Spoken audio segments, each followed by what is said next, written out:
Welcome to the SHODcast, this championship edition. I'm your host, Sean Klein. Alongside me, Matt McKenney, Mike Height, and special guest Brandon Jarzewski. It's your first time in the show or in the show championship.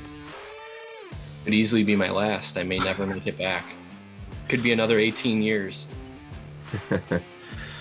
I mean, congratulations on earning your spot in the championship. Pokemon?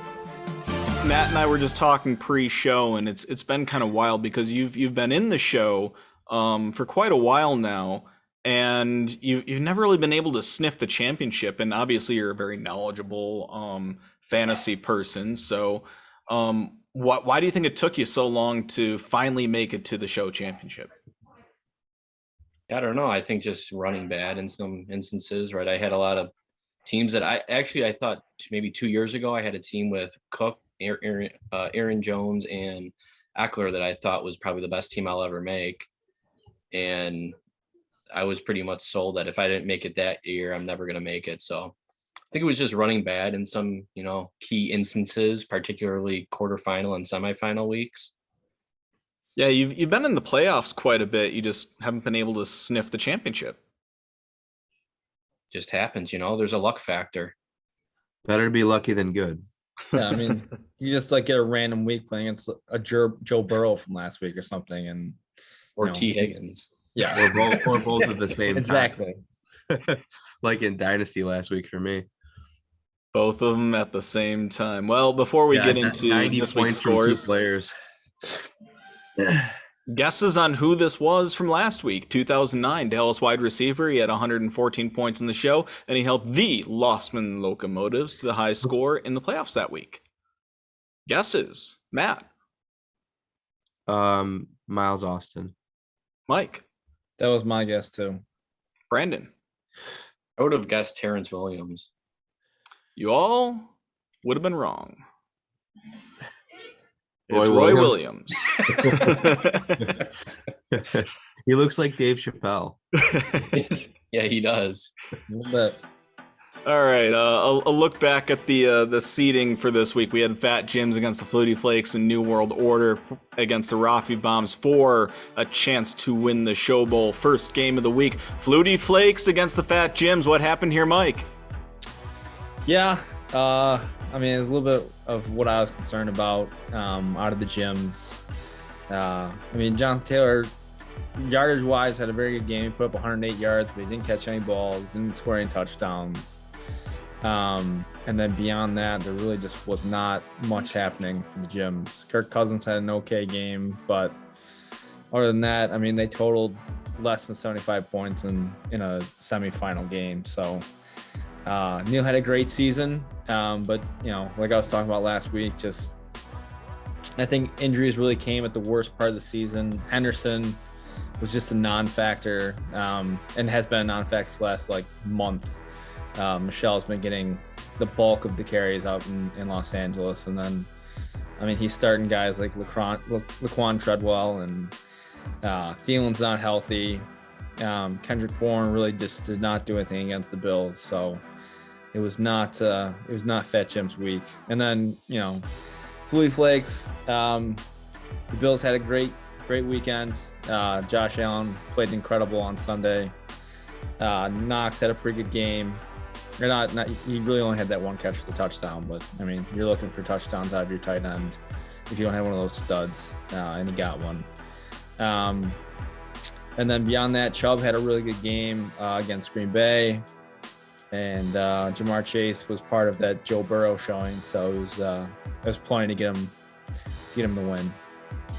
Yeah, and we talked a little bit last week about some roster options for Fat Jims, leaving Byron Pringle on the bench, scoring 25.5 points. Wouldn't have really done him much good in this situation, but might have changed the scoreboard a little bit.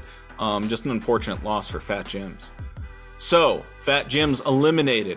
Flutie Flakes move on to the Show Bowl. Taking a look at New World Order and Rafi Bombs, New World Order and Rafi Bombs. Sorry, I have the wrong image up there. I think this is the wrong slide altogether. Let's let's try to move it along to this. I don't know what happened to that slide. Sorry, boys. But yeah, New World Order coming up with the win. Jars, break it down for us. What really did it for you? What am I breaking down? Last week? Yeah, but break down your team for us. Yeah, Everyone looks to the future. I think it was self-explanatory, right? Higgins and AJ Brown put up about half my team's points, and I didn't really need much else. Benched, I had I think almost 25 points from Waddle that I kept on the bench, rested them up for the championship week. There you go. Most of the rest of my team just moderate to actually, very poor performance from Tyreek and Hunter Henry. But, quarterbacks, I think, put up about 15, 16 points. Ronald Jones had 15, 16. Okay games. I was hoping for a little bit more, but, tough to overcome a 40 spot from a receiver. And Higgins got it done. Yeah, that was the game changer right there, T. Higgins. And we're going to be talking about T a little bit later in the show. Looking at the two rosters here, how do you feel about your chances in the Show Bowl? Well, given that Garoppolo looks doubtful at this stage, that's pretty killer injury for him. He doesn't have another quarterback. He doesn't have Fournette. Could be without Beasley and Gabe Davis. I'm not sure what's going on there, but he's basically down to Sammy Watkins or Jacoby Myers, maybe Evan Engram. I'm starting a quarterback in that spot, so that's a potential 10-point edge right off the bat. And then I like my receiver upside. I don't think Higgins is going to have a monster game, but maybe if he can kind of cancel out Chase, I do expect a big bounce back from Tyreek. They just didn't even use him after the first drive. Casey's going to be firing. They're going to have to score against Cincinnati here. So I think Casey probably has Tyreek in the game plan. I wouldn't be shocked to see maybe 12, 14, 15 targets. And then, Tampa Bay plays the Jets, who are just awful. And I have their quarterback and their running back. So if I can get 4 combined touchdowns there, I think I would feel pretty good about my chances. Matt, what's the road to the championship for the Flutie Flakes? It's a good question. I don't think Garoppolo is going to be available. He has ulnar collateral ligament tear in his throwing thumb. So that he's not gonna be able to grip the ball. He's not gonna be able to play. He's probably done for the year. 49ers are toast in general. And I think along with that, probably the Flutie Flakes are as well. The only way I foresee the Flutie Flakes overcoming those odds and getting enough points to outscore New World Order is if you get some monster performances from some of his big names, like Jamar Chase, if he can put up a 40-point game or 35 points or whatever, and most of the targets go to him and not T. Higgins, and T. Higgins puts up a 7-point game or something like that. That's a big swing. I think we got to see more out of Saquon Barkley. He's been a guy who is kind of victim of this bad offense and kind of just revolving quarterback door. They can't really get anything going, and they can't move the ball on offense. So, we need to see more out of Saquon. I don't know what's going to go on with Dalvin Cook. I don't know if he's going to be back in the lineup and, off of the COVID list. I would imagine that he will be. So, that spot that Madison is occupying is much 10 more times less valuable. And then, Allen and the Bills, they have to have a huge game, as they always do when Flutie Flakes is rostering a bunch of their guys. So a lot has to break Flutie Flakes' way, I think, for them to be able to get the win here. Mike, how do you see this game falling? Yeah, I don't. On paper, I don't think it's gonna be close, to be honest. It's going to take what Matt said. The Flakes do have guys that can blow up. They can just have these monster games. If Seattle's on against Detroit, Lockett could have a huge game. Chase could have a big game at any time. Saquon had one very good game all season. So it's going to take one of those. I guess Cleveland could be beating up on the Steelers, and Chubb's just running it down their throat. And if Hunt isn't back again this weekend, which it doesn't sound like he's going to be, he may just get 20, 25 touches. So it's just going to take multiple blow-ups, and then a great Allen game for the Flakes to have any shot. The loss of Fournette, with NWO having Jones is just like a huge switch in possibilities in my eyes. I mean, it's just Fournette was like the third overall running back when he went down, and with Jones facing this awful Jets defense, I just think it's going to be an absolute smash spot. I'm looking at NWO's roster right now, and I'm just thinking to myself, man, this is like a really, really good DFS lineup. Like, look at the way this looks. Like you got it's all correlated. Yeah, exactly. The Brady Jones stack. You got Tyreek and T. Higgins as well as Uzoma. So you got that whole game stack there. You got AJ Brown, Jalen Waddle, basically playing off one another in the same game. This is a game that could, this is a lineup that could really produce some major points here. Yeah, it's going to be interesting to see how it pans out, Brandon. Hopefully, in your case, you get your first championship. And I know some people are pulling for Brian too, but how's it going to feel to finally finally be in the championship? Well, to be in it, I think feels good. I'm not going to count my chickens because I've seen crazy stuff happen. Who knows? One of my guys goes down early with an injury. I'll be MF in the chat.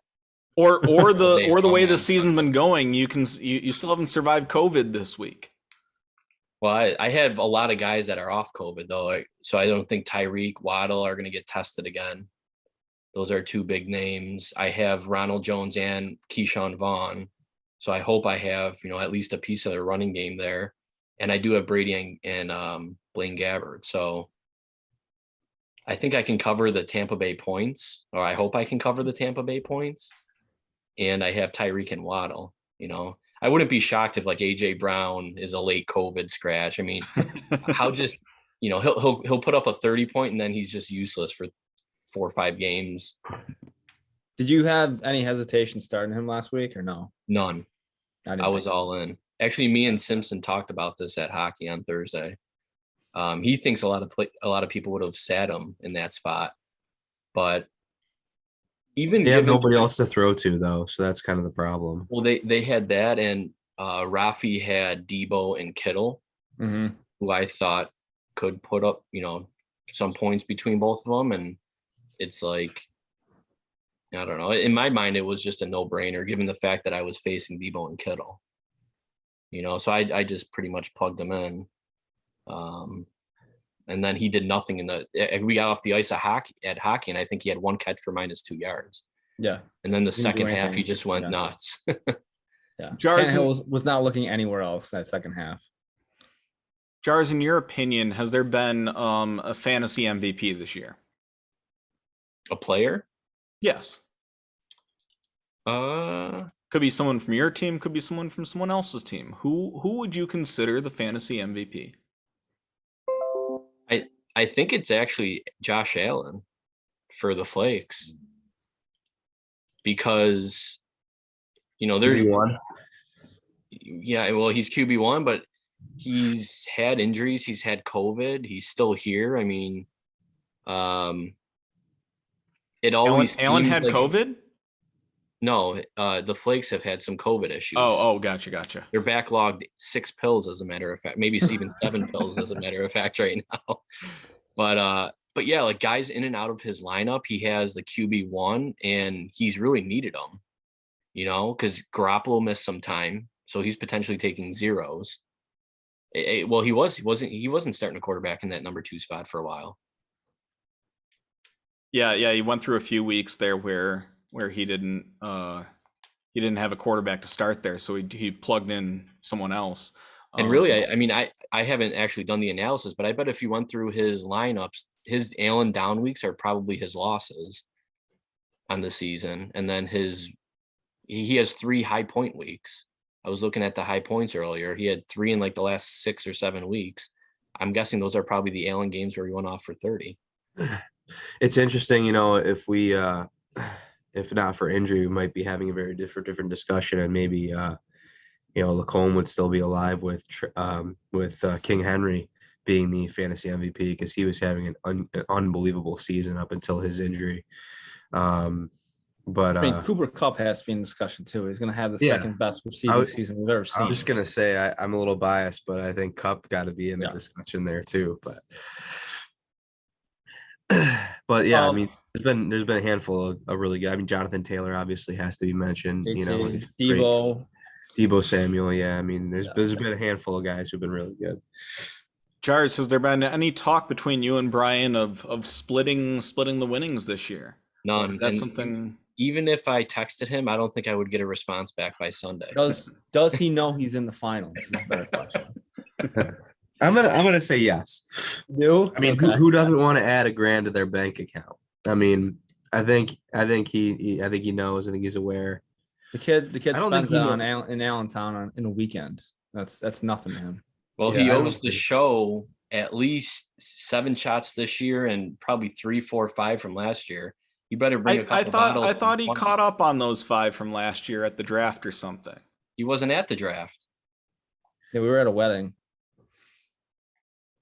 He didn't even draft his own team. I mean, is he splitting the potential winnings with? Who was it? I mean, we should have had McCarthy on tonight, honestly, to talk to him about drafting this team. That'd been funny.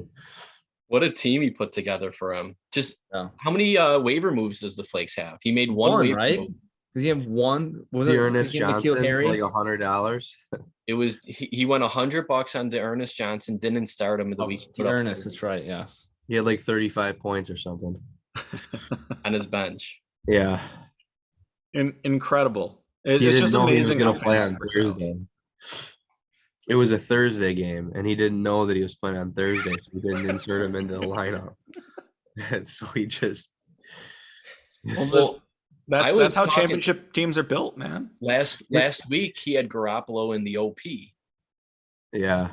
Right. You do have to say, like, that degree of negligence is incredible that he's still in the championship. Like what kind of luck do you need to get in order to get to the championship with that degree of negligence? I mean, that just shows how much luck is involved in fantasy. It's astounding. Astounding.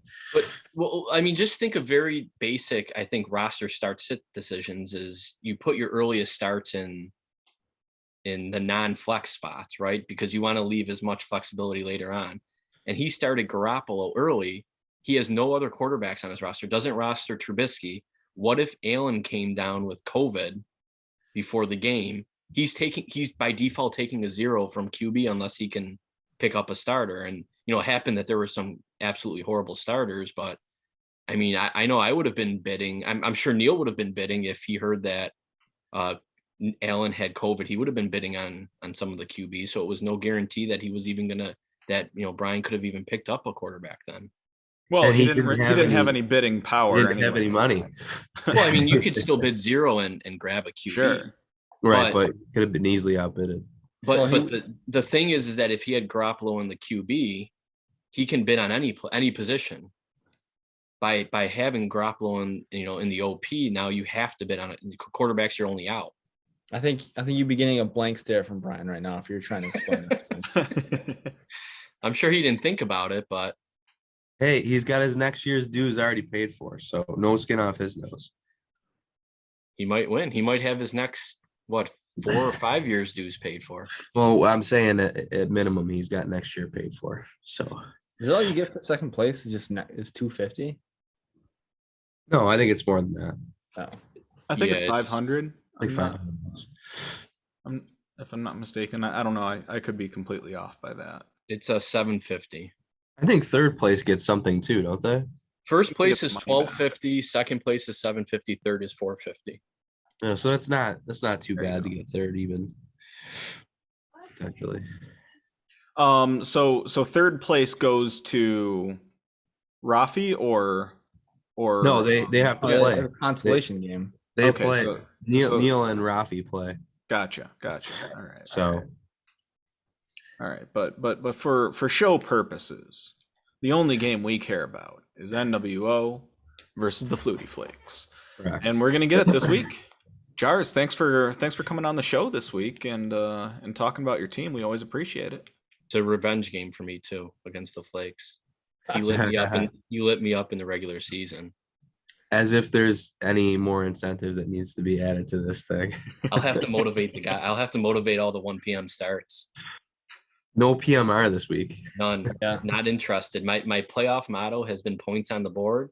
We're sticking with it. We want to put up at least 170 in the 1 p.m. slot and take a nap the rest of the afternoon. Well, Jars, good luck. I know many of us are pulling for you, but we'll see what happens over the next week. Thank you. Thanks for having me. All right, getting back to the show, we have our picks to go through. First, Zoe knows pick of the week. 4-1 playoff record, going NWO this week, huh? Yeah, well, we've talked about this now for a couple of minutes, and right now it just seems like there's just too much going with New World Order that I see them winning the show fee, and I see Zoe getting another pick right here this week. And the Shod parlay, you're 6-4 this week, picking the LA Chargers, giving 5.5 to Denver. Yeah, a little bit of a skid for the Shod parlay picks on my part, which is disappointing. But I feel good about the Chargers. They're coming off a really bad loss against Houston. A team that they should have annihilated. They let up over 40 points in that game. I believe 41 points. Yeah, it was 41. And they're playing at home against a Denver team that the Chargers have to win this game if they want to make the playoffs. There's just no ifs, ands, or buts about it. So I think that they're gonna get up early. I think they're gonna win by at least a touchdown, if not more. So Ride or die pick of the week, also going NWO, 4-1 record. Correct. Yeah, I don't know. With what we just talked about, I mean, Brian's only gonna have one quarterback, not gonna have Fournette. I think that NWO was gonna win by 30 points. All right, Mike, we need you to come up with a really good parlay pick this week because you're 3-7. I mean, I had it until that final drive last week. I mean, anytime you let Nick Foles drive down the field against you, score a game-winning touchdown and a 2-point conversion, it's just you should be embarrassed. So you're going with Foles' former team, the Philadelphia Eagles, giving 3.5 to Washington, who's coming off a blowout loss. Yeah, I mean, what I saw out of the football team on Sunday night against Dallas was just awful. So I think Philly's a much better team. Giving up just over a field goal, I'm willing to give the points there. Snoop's sleeper pick of the week, also going NWO, 4-1 record. And for the Shod parlay, Snoop is going with Detroit, getting 7 at Seattle.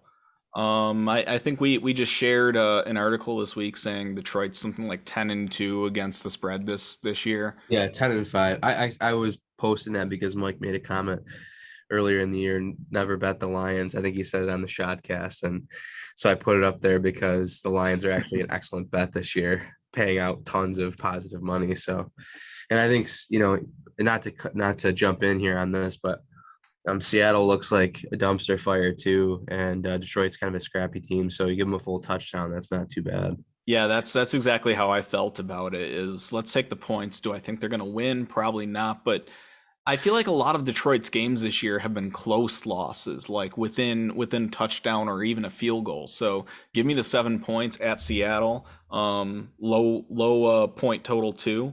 So I like that spread. I think Detroit's got a good chance. This week's picks, we're all on the NWO train. So that leaves McKenny, this year's champion of picks, by 1. Yeah, it was pretty narrow. I think, next year when we have this is set up, for the SHODcast, obviously we'll have a larger body of work to go off of. But I think overall, we all did a pretty good job picking this year. I think if we had our total numbers, I think we'd all be in the positives in terms of being able to predict winners. So pretty impressive. 44, 43, 40. Next year, I think we should put some money on it or something, or have I don't know, a bottle bet. We can discuss that. Yeah, we got a whole year to discuss this stuff. Talking points, Mike. NFL playoffs. Who do you think is going to make it? So I did the ESPN playoff machine and just went through. I mean, not that we can trust my picks at this point in time, given my record this year, but based on what I think is going to happen, I think it's going to be Kansas City getting the bye, Tennessee with the 2 seed, Buffalo 3, Cincinnati 4, Indy 5, Miami 6, and New England 7. So the kind of unconventional picks I made, I think Miami beats New England week 18. Everything else probably favorites winning across the board. But if Miami were to lose that game, then it would be most likely the Chargers getting in. And then on the NFC side, it would be Green Bay getting the bye, LA 2, Tampa 3, Dallas 4, Arizona 5, Philly 6, and New Orleans 7, which I really hope that New Orleans doesn't make the playoffs because they're not a playoff team. But those top 4 or 5 teams in the NFC, woo. Yeah. Would not want to be playing in the playoffs in the NFC. I agree. That's the difference between the NFC and the AFC. Like NFC is super top heavy. They got crap at the bottom and they got excellent teams at the top. Whereas in the AFC, it's like a little more balanced. But I mean, do you guys think that Miami has a shot next week? I mean, I think they always have a shot. I still think the Patriots are frauds. We talked about it a few weeks ago. Who are they playing next week? New England. Oh, I thought you said they were playing New England week 18. Yeah, week 18. Next weekend is 8. Oh, who are they playing this weekend? Tennessee. Okay. So they got 2 really tough games. And they just need one win to make the playoff teams. No, I think they have to win both. They have to win out. Yeah. They have to win out. I don't think Miami wins out. No way. Yeah. I think so. I think the Chargers, as I said before, I think they're in a pretty good spot to win this weekend. And I think they even have an easier game in week 18, if I remember correctly. Who do they have in the last week? The Chargers have probably the Raiders. The Raiders, yep. Yeah, so I guess a lot of that week 18 game depends upon what happens with week 17 against the Colts. I mean, I think if the Raiders have a shot to make the playoffs in week 18, that might end up being a pretty big game. Mm-hmm. Obviously, Wentz went on the COVID list today, and he could be back by Sunday with the new COVID rules. So we'll see what happens with that. But so he's unvaccinated though. It doesn't matter. Oh, really? No, it doesn't matter. I think it just has to do with symptoms or no symptoms. Yeah, it's 5 days if you're vaccinated or unvaccinated. So at any rate, I think that I think Oakland or Vegas probably is not going to make it either way, but I think the Chargers have a shot. I don't see Miami winning out. I don't think that that's a possibility. I don't see them winning both games. I agree with Cincinnati dropping to the 4 seed. I don't see them winning out either. I think they have to play Kansas City this weekend, and then the following weekend they got another tough game too against the Browns, I think. So for them to win out, I think would be a long shot. So we'll see. I mean, I think obviously the AFC is a little bit more muddled in terms of, the wild card spots. I think with the NFC, I guess NFC is kind of muddled too, but they're all crappy teams down there. I would be surprised if any of them challenge those, top 3 or 4 seeds, to move on. Everybody in the NFC that's division winner is pretty good. I do think that it's going to be a close game this weekend with Kansas City for the Bengals. Yeah, I think so the too. interesting thing is if Tennessee wins out and Kansas City loses, they would be the 1 seed. Yeah, which I don't see happening either. I don't think KC loses out. No, not loses out, just loses this weekend. If they lose to the Bengals. And Tennessee has who last 2 weeks?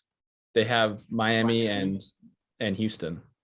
Okay, yeah. So I guess if they beat Miami this weekend, then they could very easily win out. And we'll see what happens with this Bengals game, for Kansas City. One thing I want to call attention to is I had mentioned earlier on in the SHODcast, not this SHODcast, but in previous installments, that I thought that there might be a little overreaction to the Cardinals. I think that's definitely coming true now at this point. They're on a skid. They're not playing very good football right now. And they're in very real danger of losing the division. Mm-hmm. When they were in, basically the runaway number 1 seed for a while in the NFC, and now they're basically, on the brink of going on the road in week 1 of the wild card. So I think one of the things I want to ask you guys is, do you guys think that that the Rams end up passing the Cardinals for the division? I think so, yes. Yeah, I think it's a possibility. I really think the Rams are just a well-built team front and back. I would say they're probably one of my Super Bowl favorites too. Yeah. The Colts were really beat up last week. They had a ton of people on COVID lists, and they still came out on top against the Cardinals. The Cardinals just look like they're floundering right now. Mm-hmm. Yeah, missing Hopkins is a huge part of that, but also doesn't seem like the Cardinals really have an identity either. Their defense, I think, is not nearly as good as it was in the beginning of the season too. No. The defense was like really solid early on, and I think they've become a little bit more I guess pedestrian. Yeah.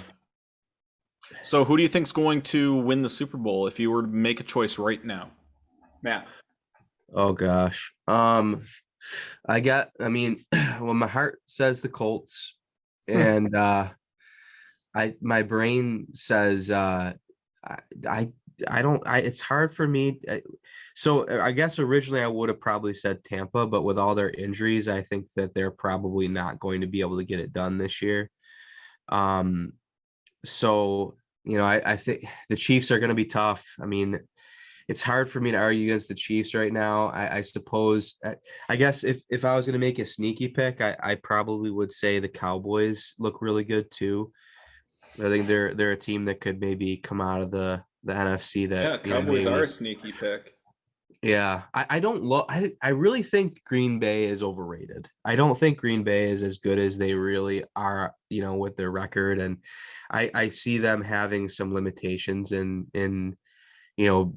being able to beat good teams. So I don't think they're. In fact, I probably if they were playing against, the Buccaneers, and the Buccaneers had Evans and Antonio Brown and Gronk, I probably would pick the Bucs right now.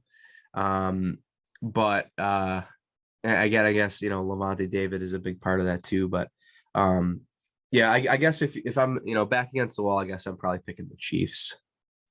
Mike?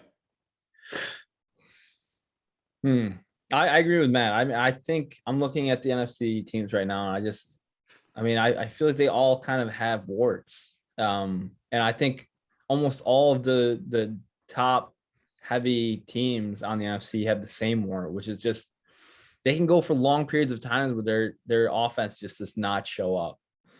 And this is not the time of the year to have your team stop scoring points. So, Dallas, Dak has been wildly inconsistent for the last month and a half. Green Bay, if they get MBS back, I guess they're going to have more of a second wide receiver threat than normal. Yeah, but he's never really been a threat. He's a deep threat, at least to keep the defense honest and give Adams more room to work with. LA, I mean, they just haven't looked the same since losing Woods. And then with what Matt was talking about with Tampa Bay, it's just, with all their injuries on offense, it might just be too much to overcome. I mean, Godwin was so good at blocking that he's a lot like Robert Woods. He's a guy you can feed with targets, great at blocking. And it was really like kind of the motor that ran that team. So, and who knows when Fournette's coming back for that team. So I don't know. I think that they're vulnerable at this point in time. I don't know. I still think the Bills are the most talented team. Here we go. It's not a fan pick at all. I honestly think that they're the best team in the league. And none of these teams other than Kansas City, if Tyreek's on, really, I guess if they play Cincinnati, but it doesn't look that way right now. Really have the threats that you're going to really be feeling the loss of Trey White. So I don't know. I think if Singletary continues to look good and they have some semblance of a running game, I think they can make a very deep run into the AFC, if not make the Super Bowl and win. Well, that's the key, right? Because right now, lots of ifs. Right now, I don't think it's like there's no team out there that doesn't have big ifs, though. That's what I'm saying. The Bills right now are asking Allen to do way too much. I think that if they are going to win the Super Bowl or even win the AFC, they're going to need to be able to do more, defensively, to shut teams down, at least in one aspect. And they're also going to have to, try to, get more of a running game going, like Mike said. I know that obviously, the NFL is a pass first league and that's the most efficient way to move the ball down the field. But when you're going up against elite defenses in the NFL in the playoffs, you can be exploited in that way. And if you don't have a balanced offense, it's much more difficult to do that. So I think Allen has to run. It has to be part of the game plan every week. They need to build that into their game plan if they have any intentions of making a deep run in the playoffs. And I think that they do have to get Singletary going. They have to establish the run to some degree because Allen he can't be Superman every single game and expect to. I mean, they're going to have to win 4 games. They don't get a bye. They're going to have to win 4 games.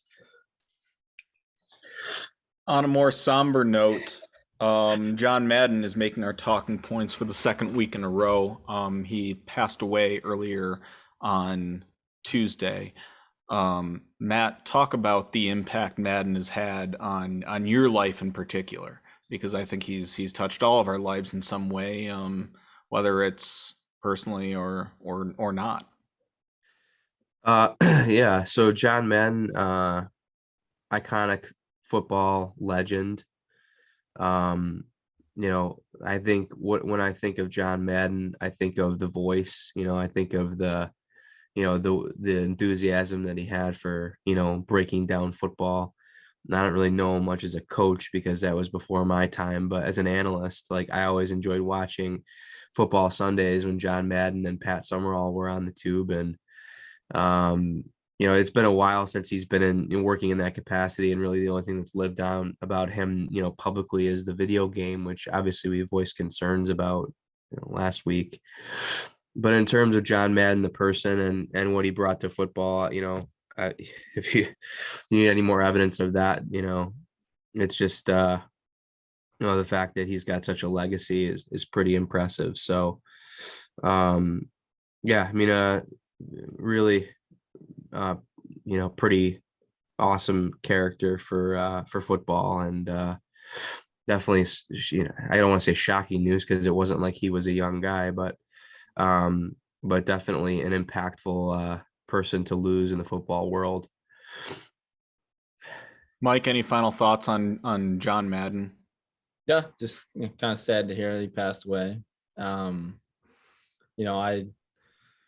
he's been kind of out of the light for so long that, to be honest, like Matt was saying his voice, like to me, the voice that I hear now is Frank Caliendo, not by choice, because I think Frank Caliendo is obnoxious, but I mean, that's kind of how he became famous was by impersonating John Madden. So I don't know. It's sad. Growing up a Giants fan, obviously almost all of their games were always on Fox.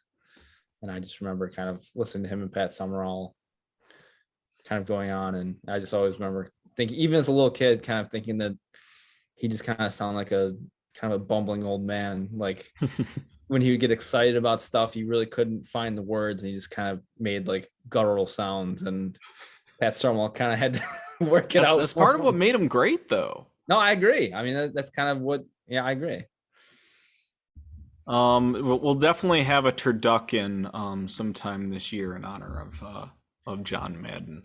Final talking point for today is season awards preview. Next week's episode, not only will we be talking about the show champion for the 2021 season, but we'll also be talking about season awards. We're going to try to get Steve Wilson on here to talk about the Steve Wilson Award, and give it to a player in a team. And we'll also have some other awards brought to you by the hosts of the SHODcast. So I'm looking forward to it. Like we could have owner of the year, player of the year, quarterback of the year. I don't know. What are some of your ideas on awards that should be handed out? Yeah, sure. All those things sound good. I mean, I think it would be, I would love to have like a SHODcast all pro team, name all, one player from each position that, would earn the honors of the show and the SHODcast, being all pro, maybe first and second team, kind of like what the NFL does. It'd be kind of fun to do that. That'd be cool. Maybe we could all, put votes in on that, and then I think doing a rookie of the year would be kind of fun too. Maybe just do like all the NFL awards, but for the SHODcast and from a fantasy perspective, it'd be kind of fun. Yeah, I think it'd be kind of more fun on top of that to do like a show Razzies award to kind of go back to the draft and find the worst draft pick guy spent a lot of money on. And I mean, injuries aside, just the biggest bust and worst start of the week and those kinds of things I think would also be fun. Looking forward to it. Before we end the day, we have this or that. And this one, like last few weeks in the playoffs, is an actual preview of a matchup this week between the Flutie Flakes and NWO. So who would you rather have on your team? Would you rather have T. Higgins versus Kansas City, or would you rather have Jamar Chase versus Kansas City? Who's the number one wide receiver in Cincinnati, Matt? This is a great question.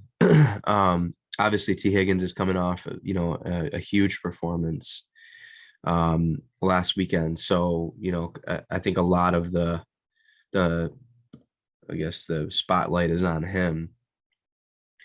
But we've seen from Jamar Chase, multiple times this year that he can have explosive games and score a lot of fantasy points as well. So I think you have to kind of make your decision based on what type of player you want. I mean, do you want the kind of explosive player who can, really, break open the defense and go for long touchdowns and, kind of have that more boom or bust potential like what Chase offers? Or do you want kind of more that solid, good receiver that's, I wouldn't say a possession guy, but certainly, more of somebody who is more reliable, dependable, doesn't necessarily have to rely on those big, deep touchdowns the way Chase does to spike his fantasy value. In my opinion, I tend to always go with the guys who are volume based. I would always choose, a T. Higgins over a Jamar Chase. Especially if I think my roster is better than the other players at baseline, which in Jarzewski's situation, that is the case. So So I'm casting my ballot for T. Higgins here. Mike?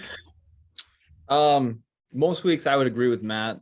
T. Higgins has been great really since the middle of the season. He kind of got off to a slow start, but he's been unstoppable. And I think part of it was injury related early in the season, but he's come back with a vengeance and kind of showed what an improvement over what he was doing at the end of last season, which was also very impressive. But I think just in terms of importance to the team, I think that Chase is just kind of one of the sparks that Brian's going to need this week to have any shot against NWO. Like I was talking about earlier, I think he's going to need Chase and some of his other boom bust guys to really have big booms. And Higgins really doesn't have that. I mean, he had a huge week last week, but a lot of that was volume. He got that second touchdown, but Chase can just, rip off 75-yard touchdowns, and Higgins just really doesn't have that same ability. So I think I would go with Jamar Chase in this 1 week sample. Great discussion, because that's a team with two amazing wide receivers on their offense. Well, and Tyler Boyd's no yeah, slouch either. Yeah, I mean, and then you have the GOAT Joe Burrow back there too. So it's actually kind of amazing that the Bengals. Yeah, it's actually kind of amazing that the Bengals aren't doing better this year. Looking at their roster, they've got all the pieces in place. What's up there? They're doing fine. What are you talking about? They're in the playoffs. They're doing really good. but they're still not in the same discussion as a Kansas City or a Buffalo or even New England. Well, they haven't showed it in the playoffs yet either. So I mean that's kind of I think true. Part of the reason why they're not compared to those teams yet. That's true. I think that again it's tough because there's a lot of good teams in the AFC, and I think it's understandable the Bengals get left out of the discussion given where they're at right now. They're not great defensively, and I think that hurts their value somewhat. But I mean, they have arguably the best receiver group in the league, and they have a very, very good quarterback, and as Mike said, a very, very good running back. So there's no reason why this team can't hang with the best of them, at least offensively.